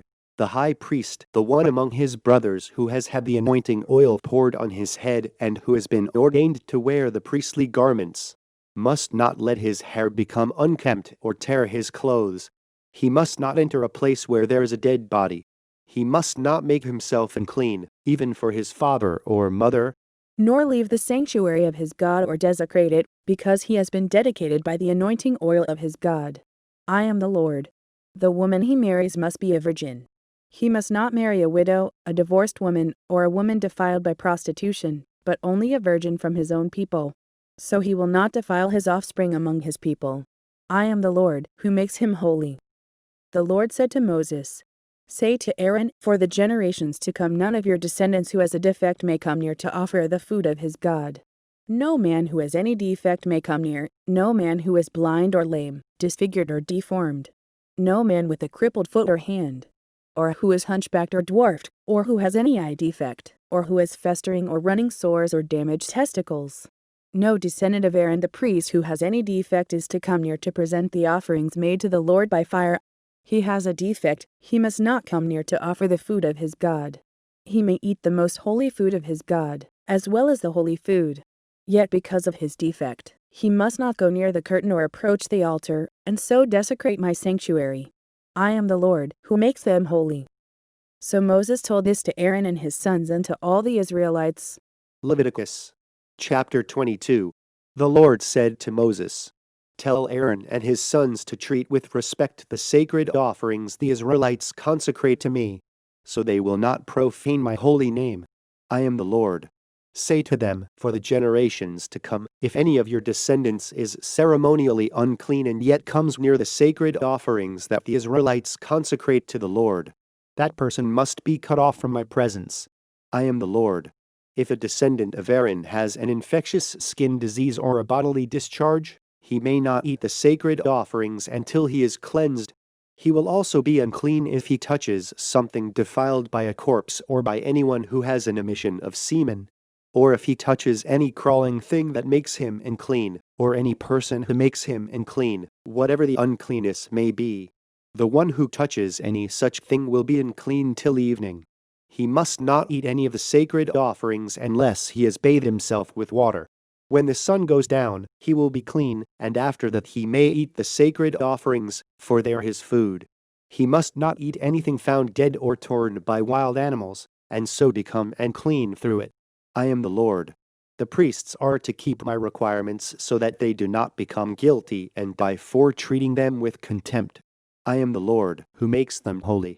No one outside a priest's family may eat the sacred offering, nor may the guest of a priest or his hired worker eat it. But if a priest buys a slave with money, or if a slave is born in his household, that slave may eat his food. If a priest's daughter marries anyone other than a priest, she may not eat any of the sacred contributions.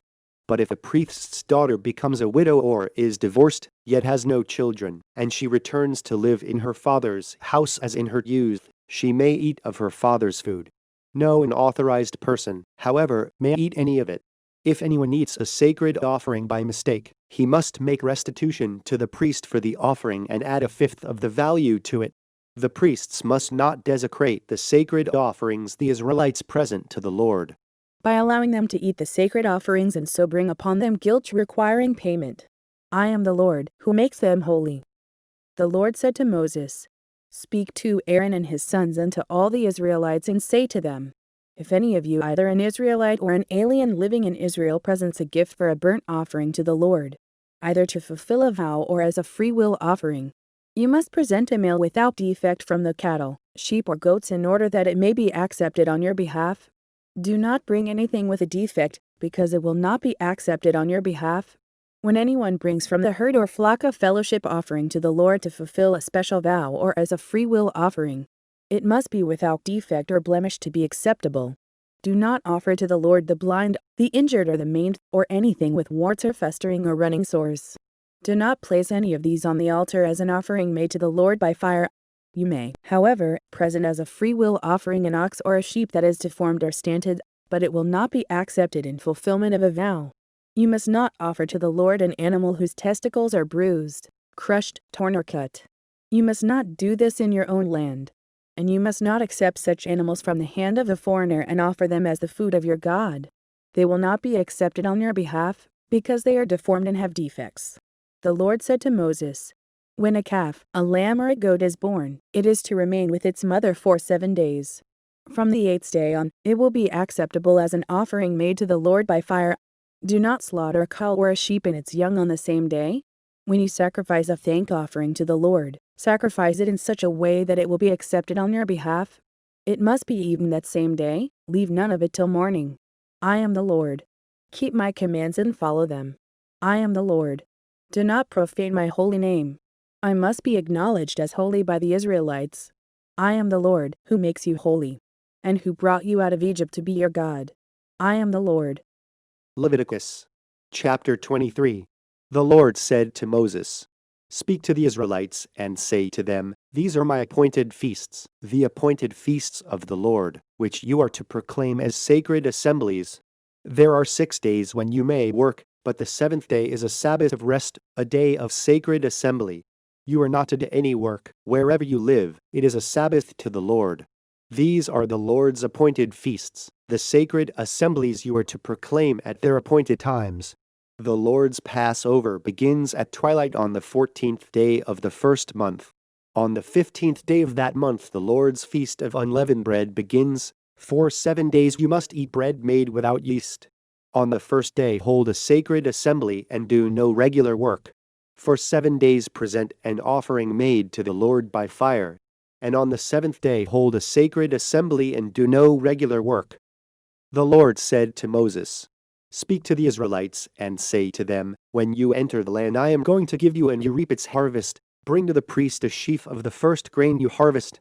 He is to wave the sheaf before the Lord so it will be accepted on your behalf. The priest is to wave it on the day after the Sabbath. On the day you wave the sheaf, you must sacrifice as a burnt offering to the Lord a lamb a year old without defect, together with its grain offering of 2/10 of an ephah of fine flour mixed with oil, and offering made to the Lord by fire, a pleasing aroma, and its drink offering of 1/4 of a hin of wine. You must not eat any bread, or roasted or new grain, until the very day you bring this offering to your God. This is to be a lasting ordinance for the generations to come, wherever you live. From the day after the Sabbath, the day you brought the sheaf of the wave offering, count off 7 full weeks. Count off 50 days up to the day after the 7th Sabbath, and then present an offering of new grain to the Lord. From wherever you live, bring 2 loaves made of 2/10 of an ephah of fine flour, baked with yeast, as a wave offering of first fruits to the Lord. Present with this bread 7 male lambs, each a year old and without defect, 1 young bull and 2 rams. They will be a burnt offering to the Lord, together with their grain offerings and drink offerings, an offering made by fire, an aroma pleasing to the Lord. Then sacrifice 1 male goat for a sin offering and 2 lambs, each a year old, for a fellowship offering. The priest is to wave the 2 lambs before the Lord as a wave offering, together with the bread of the firstfruits. They are a sacred offering to the Lord for the priest. On that same day you are to proclaim a sacred assembly and do no regular work. This is to be a lasting ordinance for the generations to come, wherever you live. When you reap the harvest of your land, do not reap to the very edges of your field or gather the gleanings of your harvest. Leave them for the poor and the alien. I am the Lord your God." The Lord said to Moses, "Say to the Israelites, on the first day of the 7th month you are to have a day of rest, a sacred assembly commemorated with trumpet blasts. Do no regular work, but present an offering made to the Lord by fire." The Lord said to Moses, "The 10th day of this 7th month is the Day of Atonement. Hold a sacred assembly and deny yourselves, and present an offering made to the Lord by fire.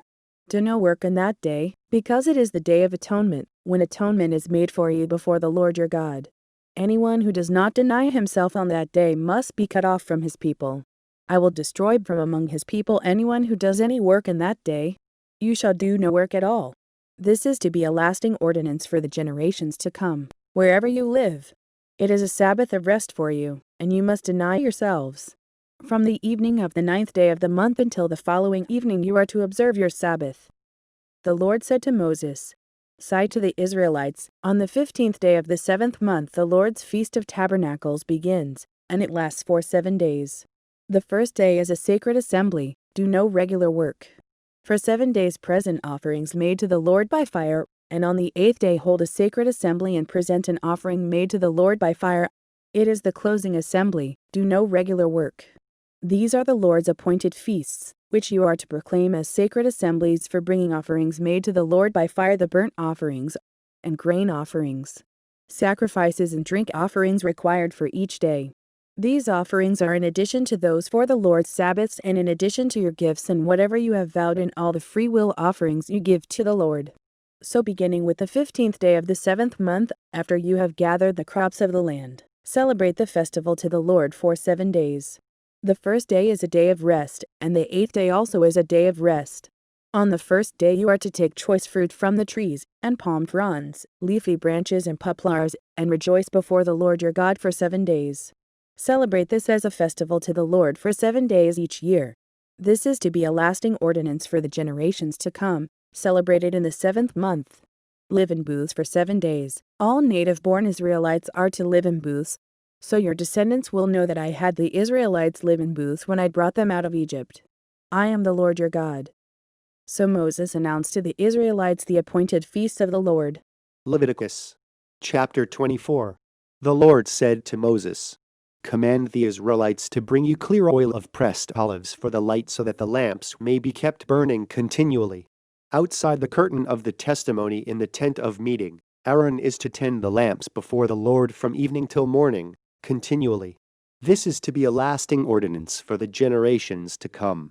The lamps on the pure gold lampstand before the Lord must be tended continually. Take fine flour and bake 12 loaves of bread, using 2/10 of an ephah for each loaf. Set them into rows, 6 in each row, on the table of pure gold before the Lord. Along each row put some pure incense as a memorial portion to represent the bread and to be an offering made to the Lord by fire.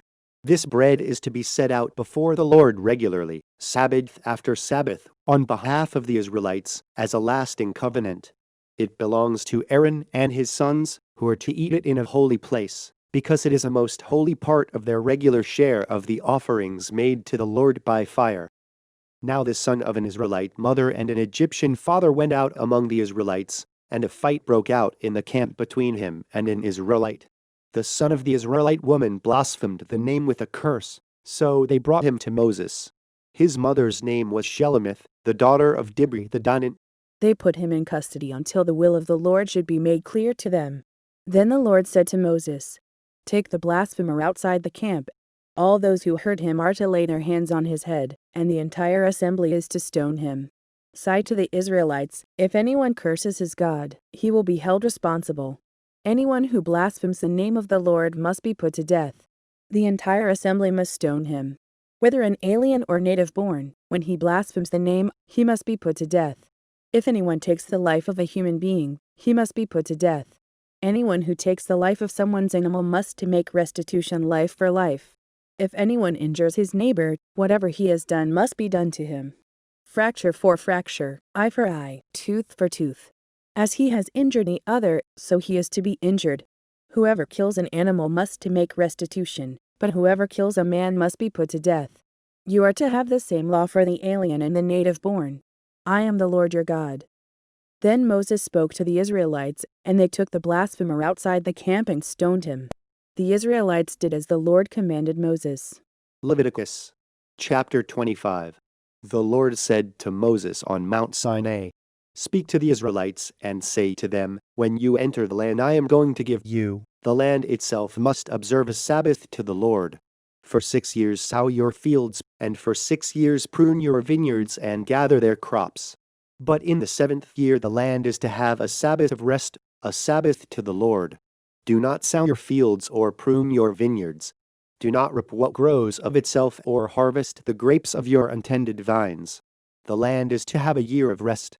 Whatever the land yields during the Sabbath year will be food for you for yourself, your manservant and maidservant, and the hired worker and temporary resident who live among you, as well as for your livestock and the wild animals in your land. Whatever the land produces may be eaten. Count off 7 Sabbaths of years 7 times 7 years, so that the 7 Sabbaths of years amount to a period of 49 years. Then have the trumpet sounded everywhere on the 10th day of the 7th month. On the Day of Atonement sound the trumpet throughout your land. Consecrate the 50th year and proclaim liberty throughout the land to all its inhabitants. It shall be a jubilee for you. Each one of you is to return to his family property and each to his own clan. The 50th year shall be a jubilee for you. Do not sow and do not reap what grows of itself or harvest the untended vines. For it is a jubilee and is to be holy for you. Eat only what is taken directly from the fields. In this year of Jubilee everyone is to return to his own property. If you sell land to one of your countrymen or buy any from him, do not take advantage of each other. You are to buy from your countryman on the basis of the number of years since the Jubilee, and he is to sell to you on the basis of the number of years left for harvesting crops. When the years are many, you are to increase the price, and when the years are few, you are to decrease the price, because what he is really selling you is the number of crops. Do not take advantage of each other, but fear your God. I am the Lord your God. Follow my decrees and be careful to obey my laws, and you will live safely in the land. Then the land will yield its fruit, and you will eat your fill and live there in safety. You may ask, what will we eat in the 7th year if we do not plant or harvest our crops? I will send you such a blessing in the 6th year that the land will yield enough for 3 years. While you plant during the 8th year, you will eat from the old crop and will continue to eat from it until the harvest of the 9th year comes in. The land must not be sold permanently, because the land is mine and you are but aliens and my tenants. Throughout the country that you hold as a possession, you must provide for the redemption of the land. If one of your countrymen becomes poor and sells some of his property, his nearest relative is to come and redeem what his countryman has sold. If, however, a man has no one to redeem it for him but he himself prospers and acquires sufficient means to redeem it, he is to determine the value for the years since he sold it and refund the balance to the man to whom he sold it. He can then go back to his own property. But if he does not acquire the means to repay him, what he sold will remain in the possession of the buyer until the year of Jubilee. It will be returned in the Jubilee, and he can then go back to his property.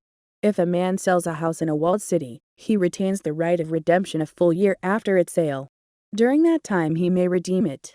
If it is not redeemed before a full year has passed, the house in the walled city shall belong permanently to the buyer and his descendants. It is not to be returned in the Jubilee. But houses in villages without walls around them are to be considered as open country. They can be redeemed, and they are to be returned in the Jubilee.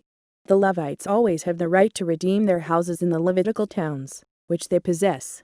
So the property of the Levites is redeemable, that is, a house sold in any town they hold and is to be returned in the Jubilee.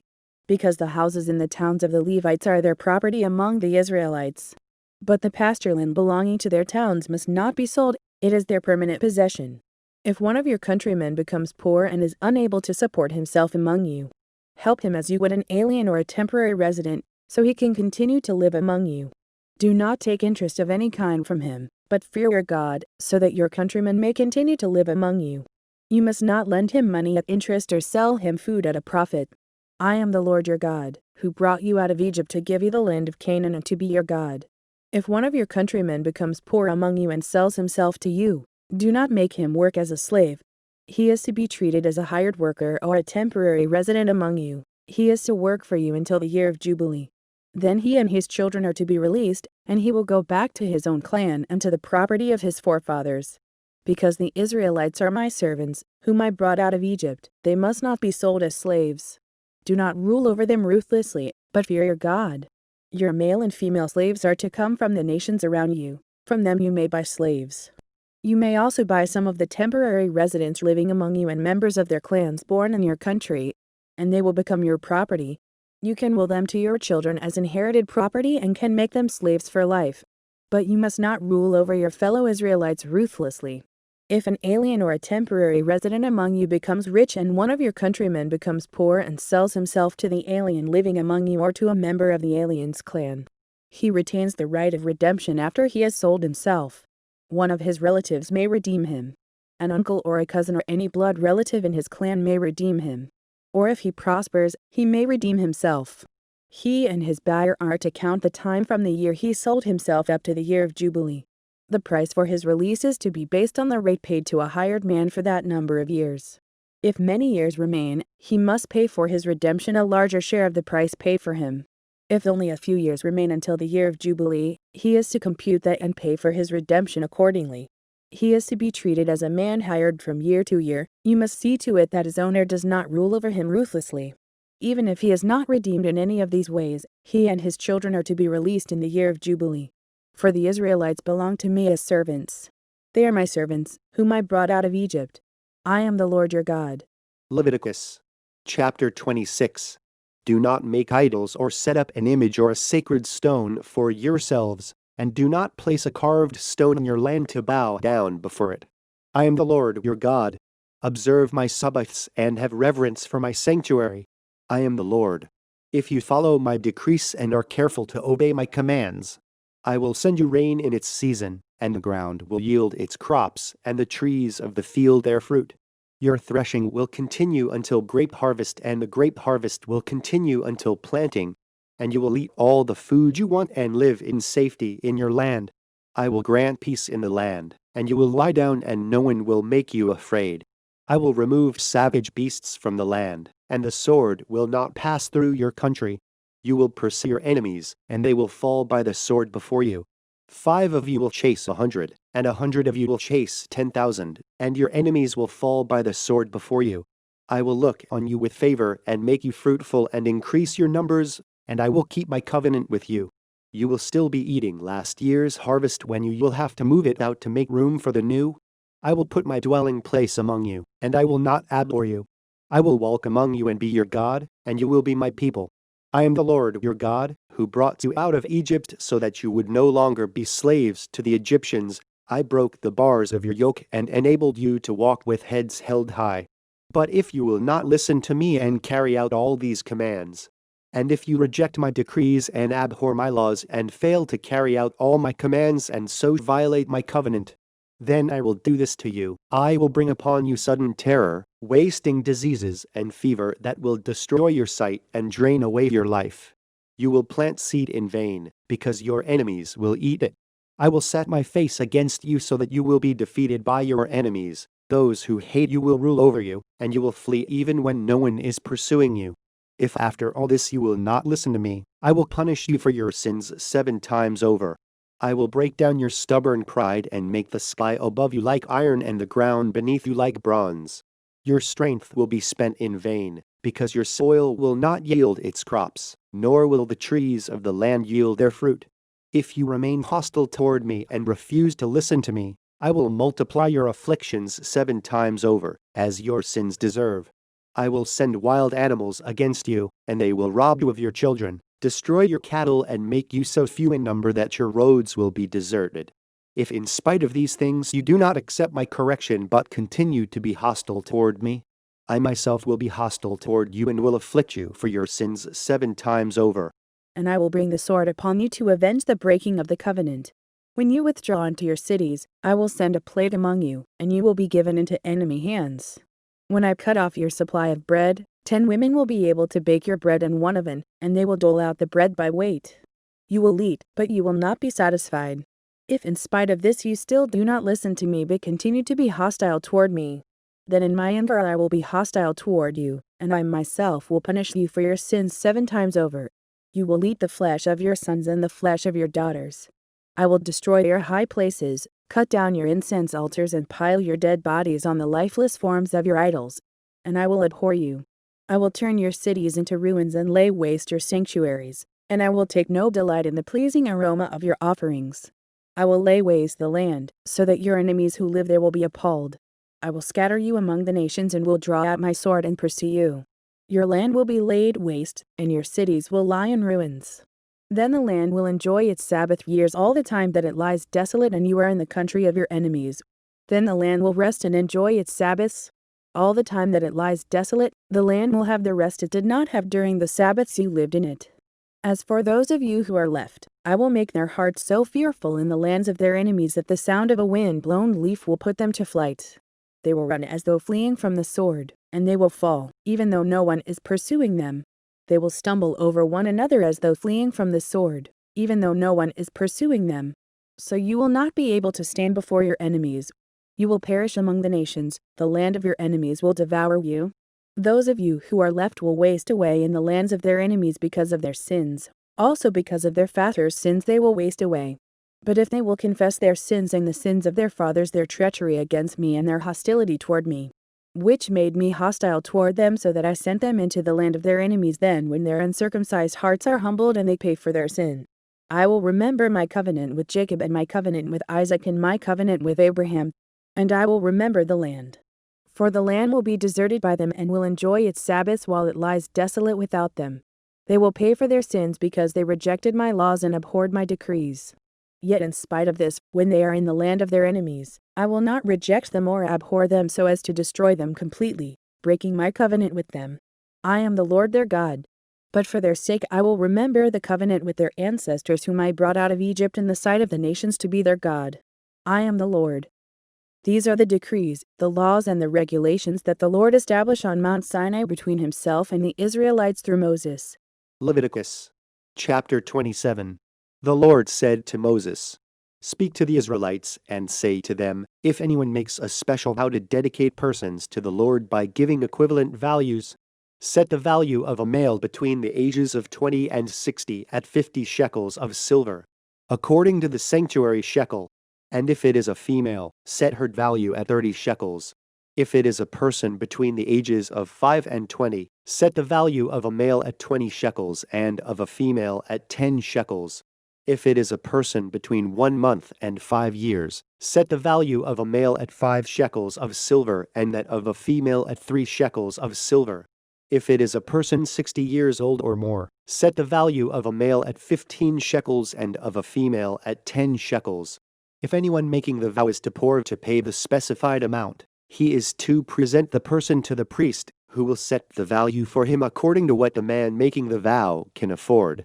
If what he vowed is an animal that is acceptable as an offering to the Lord, such an animal given to the Lord becomes holy. He must not exchange it or substitute a good one for a bad one, or a bad one for a good one. If he should substitute one animal for another, both it and the substitute become holy. If what he vowed is a ceremonially unclean animal, one that is not acceptable as an offering to the Lord, the animal must be presented to the priest, who will judge its quality as good or bad. Whatever value the priest then sets, that is what it will be. If the owner wishes to redeem the animal, he must add a fifth to its value. If a man dedicates his house as something holy to the Lord, the priest will judge its quality as good or bad. Whatever value the priest then sets, so it will remain.